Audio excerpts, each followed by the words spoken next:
قد أفلح من زكاها وقد خاب من دساها.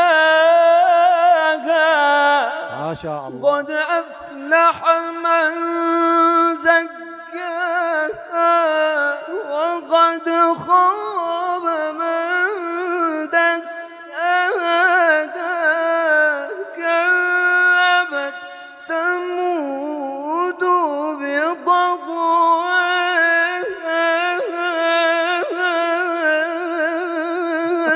إذ انبعث أشقاها فقال لهم رسول الله ناقة الله وسقياها.